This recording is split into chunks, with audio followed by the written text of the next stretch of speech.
Um,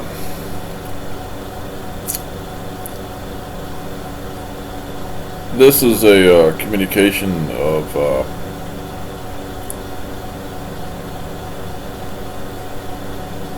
me trying to explain the universe.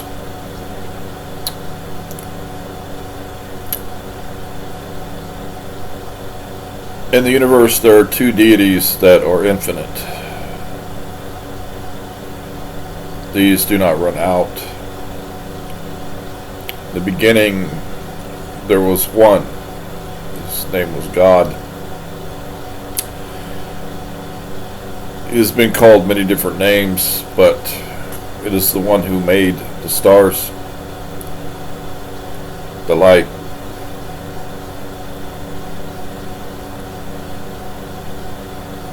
the sun, the planets. His name is God. He is known by many names.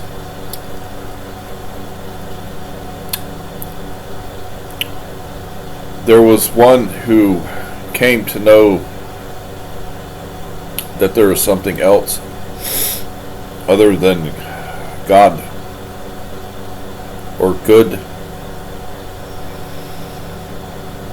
Lucifer, also known by many names, the one that is, or that became the darkness,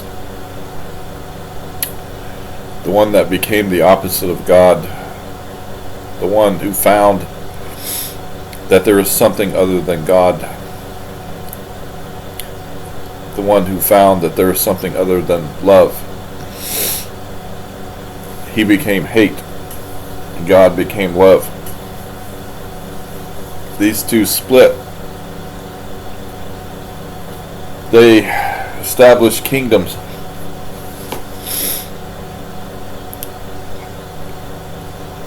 God had heaven, and Satan, or Lucifer, devil, has hell.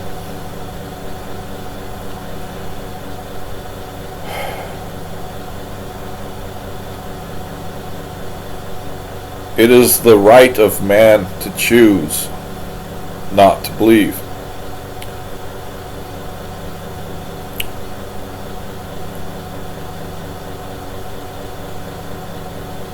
This is his. I have seen too much. I have seen God's hand write the day, and I have seen that day pass exactly the way he wrote it.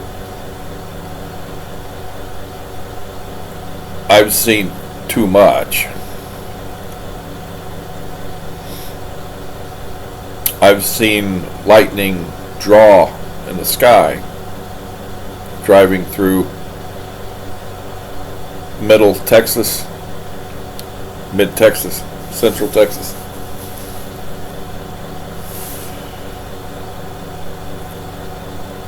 I've seen the lightning strike along with music in the middle of the night.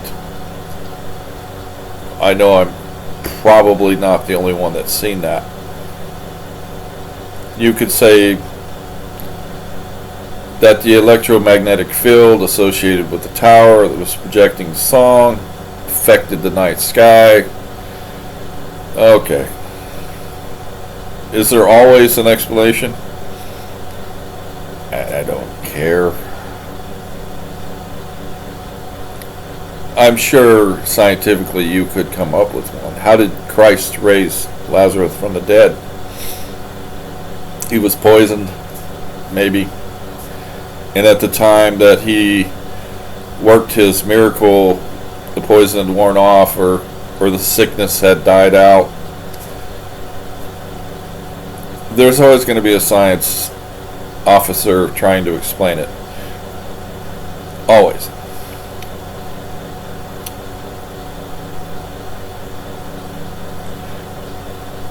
This is the right of man to choose. It's his right to do so.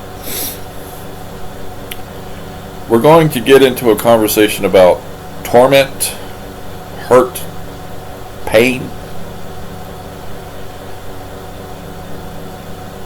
When you use methods to cause pain upon man, man eventually will lose faith in God, and he will gain faith in Satan. Because if this man did not believe in Satan existing or the capabilities of the devil per se, and you tortured this man using the methods of the devil to cause this man torment and pain and to become fatigued and to lose, not necessarily lose faith in God, but to gain faith in Satan. Satan's going to notice that. There are two things that want you to have faith in them: God and the devil. These two very much like you to have faith, because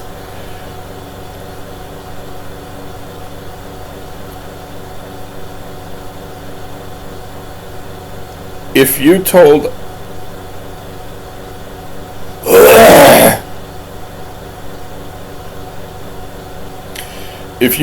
a girl she looked pretty because you thought she looked pretty, in truth, you spoke truth and you said you look pretty, and she said thank you.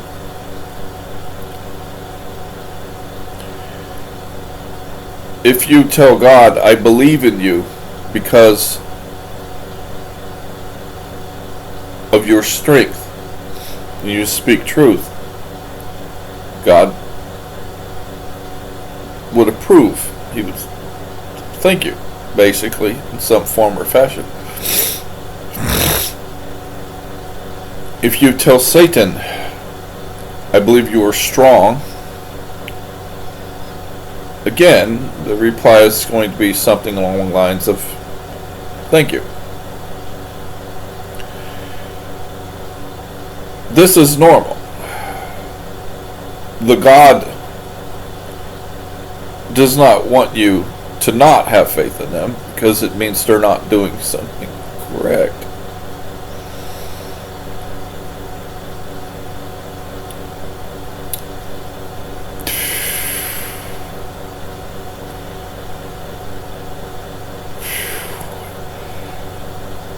It's difficult for me to deliver this message because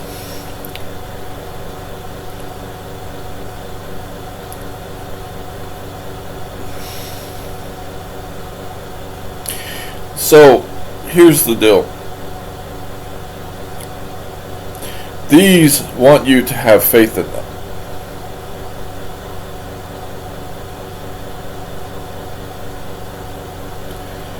When you torment using methods that are truly Satan's methods, methods that cause pain, methods that cause hurt, methods that are very effective methods. When the subject begins to grow faith in Satan because of what you did, you are a servant. That is what a servant is. When you consistently and persistently, perpetually harm people and cause them to have faith in the devil, that is what a servant of Satan, Lucifer, devil, that's what that is.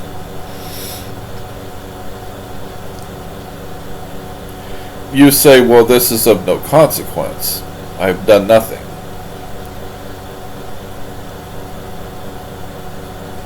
Satan thinks you have.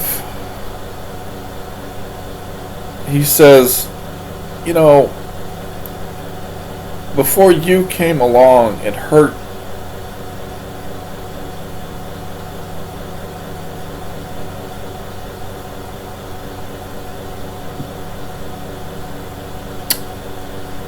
Jane, before you came along and hurt Jane, she didn't believe in me. But because of you, now she believes in me, but not only that, she has faith in my strength because of you. Because of what you did to Jane, now she believes in me. And you may say, well, what does that have to do with me? Why are you talking to me about these matters? I like you, is what the Satan will reply. I like you. You're a good servant. And you may say, I don't believe in you. I have not served you, but you have. And this is where the truth comes. This is the place where the truth cometh upon thee.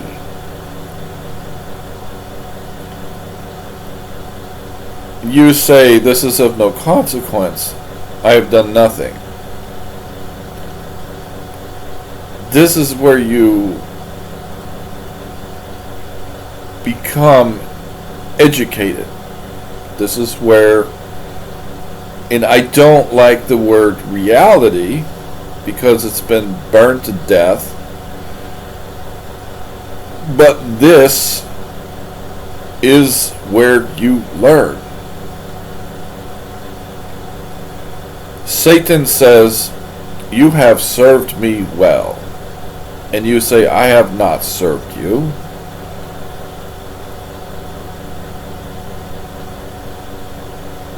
I will tell you how you have served. Jane did not believe in me, but now she does. Not only does Jane now believe in me, but Jane knows faith, that I am strong because of you, because of what you did, because of the methods that you used to hurt her. Now she believes in me, and she has faith in me.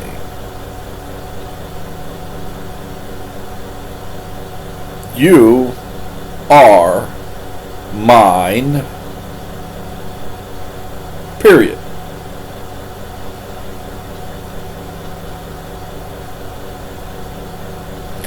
This is what it means to hurt people. Now, let's take the other. Let's go with God. God says, what have you done to show people to have faith in me? What have you done to show people my strength?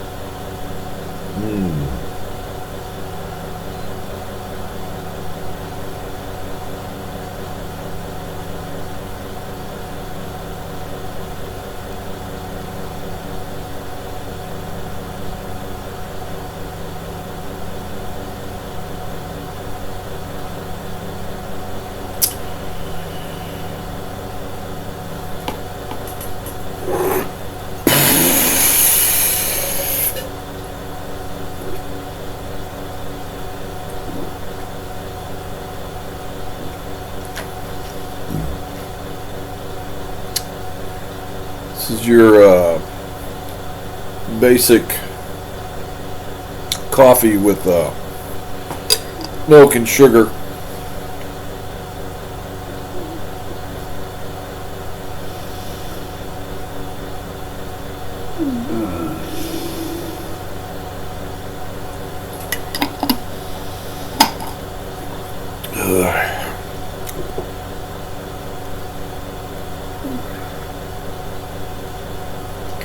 you're going to tell me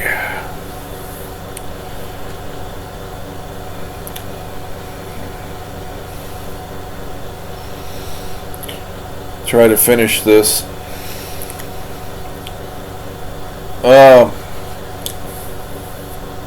So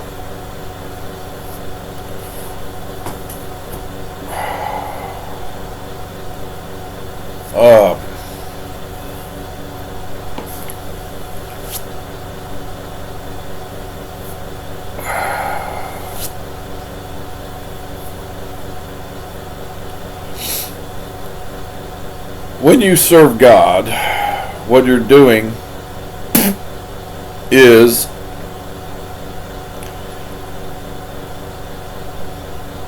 you're showing people God.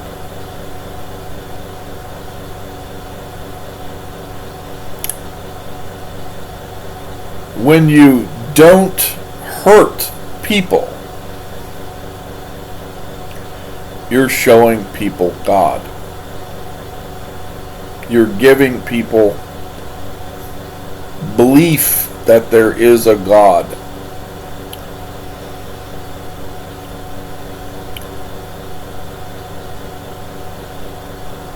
There are many things that fall into that category of showing people that there is a God. Now, Jane says, I believe in God because. And so God would come and say, before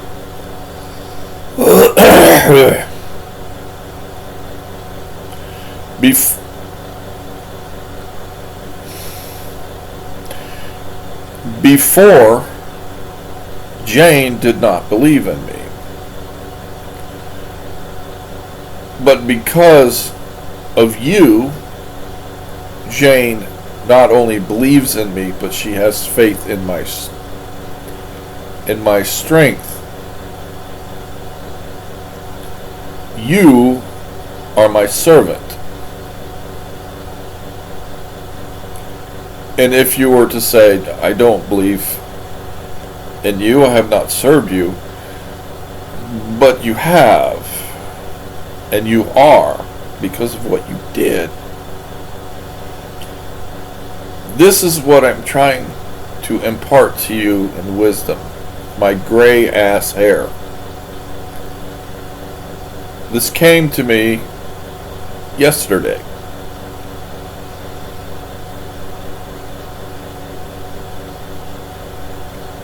Call it whatever you want, but it came to me yesterday. I'm trying to impart to you the wisdom of the universe. What you do to people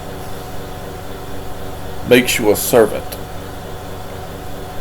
You say, I have not served, I will never serve. Oh, but you have. Oh, but you have. Your deeds on this earth, your deeds when you die as a spirit, what you do with your life that God gave you will determine what you are.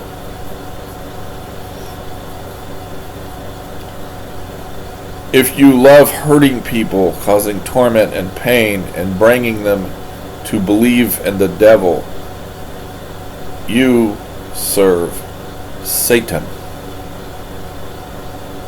And if you're satanic and you say, well, that's not what Satanism is,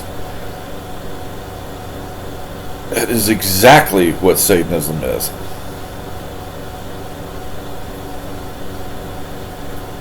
If you do not cause people pain and you bring them from suffering, then you serve God. You may say that's not what God is, that's just being morally correct.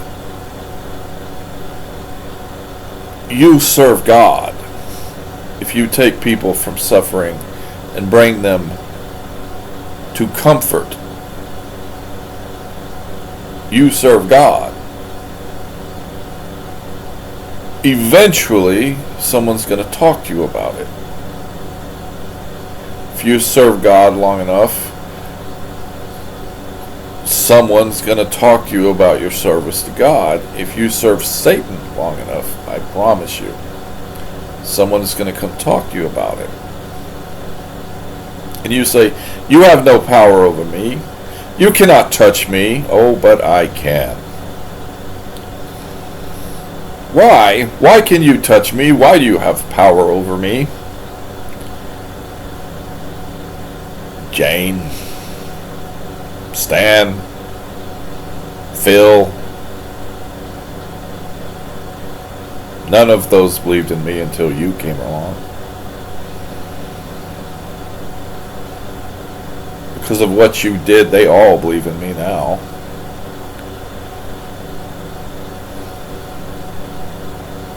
Your deeds will determine what happens to you. You say, but I am not perfect. I have made mistakes. Christ says, after a man came to him, let's see if I can pull this up.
This is Matthew 19,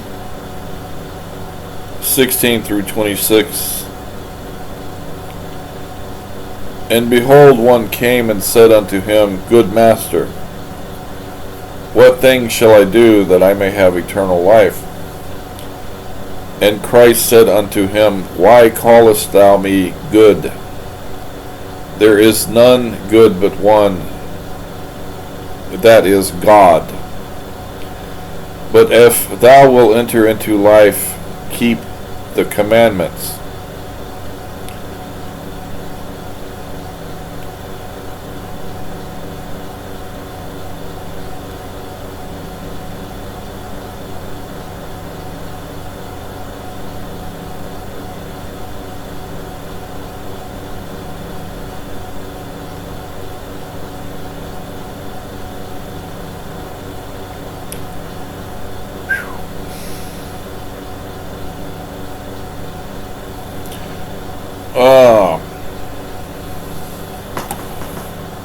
So, this is me trying to speak to you about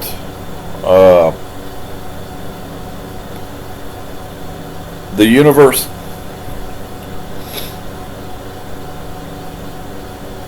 how it works. That's what I'm trying to do.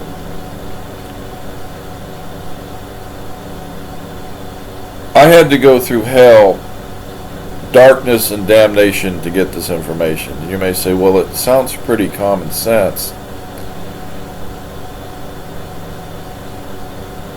I'm trying to give it to you for free. I had to pay for the shit with my ass. Excuse my language.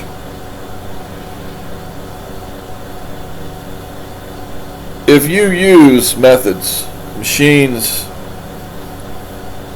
to cause pain and torment such that the person finds faith in Satan, you have effectively served Satan. In the end, it says that Christ will bring the sword. Is the sword a weapon of God? I cannot speak on these matters. You say when Christ yields the sword against the damned, is that not bringing torment to the damned?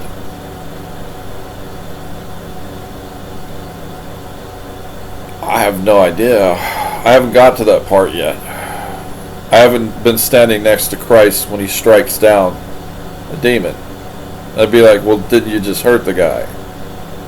You may just slap me in the friggin' head. I don't know.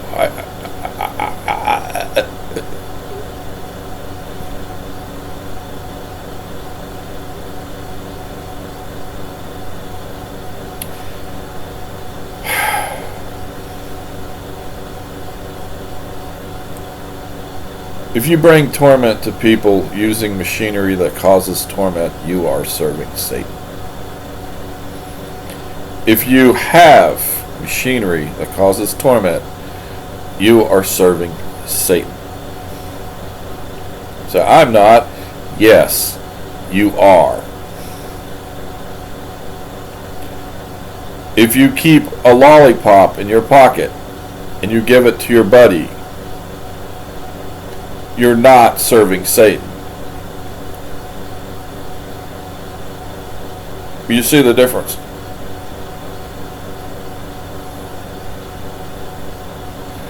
I hope you see the difference. Because sooner or later, someone's going to come talk to you about your service. And maybe you served God. Maybe you didn't. But you're gonna find out who you served. At some point, someone's gonna talk to you about it. As far as heaven and hell, Christ is the divider. He's the dividing line between heaven and hell. God had said, if you do not accept my son, you're going to hell. Because he's my son. I ask that you accept my son because he is mine. He is of me. If you accept him, you will enter into heaven. This is the dividing line. I made this to make it simple, and that's what he did. Christ was born to divide heaven and hell. That's what he is. That's what he's for. Do you have to like the guy? Do you have to be his best buddy in the world? I doubt it. Accepting him as your king. What's the alternative? Accepting Satan as your king. Let's put it in an easier format. Do you want this guy or this guy? If you pick the one over here, you're going to hell. If you pick this one, you're not.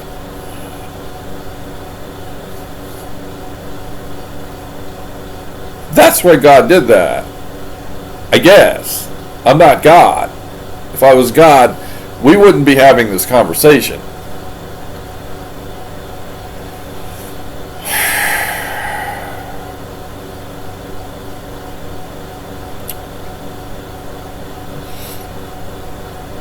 I've been doing this my entire life. This.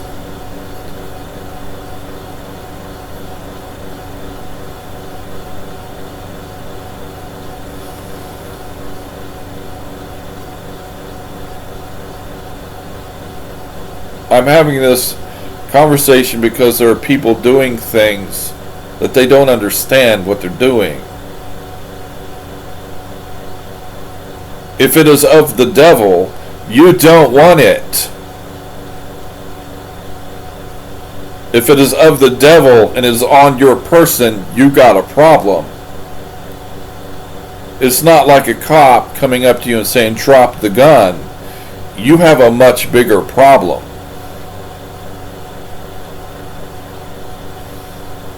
That's my interpretation. I think it's probably pretty accurate, in my opinion.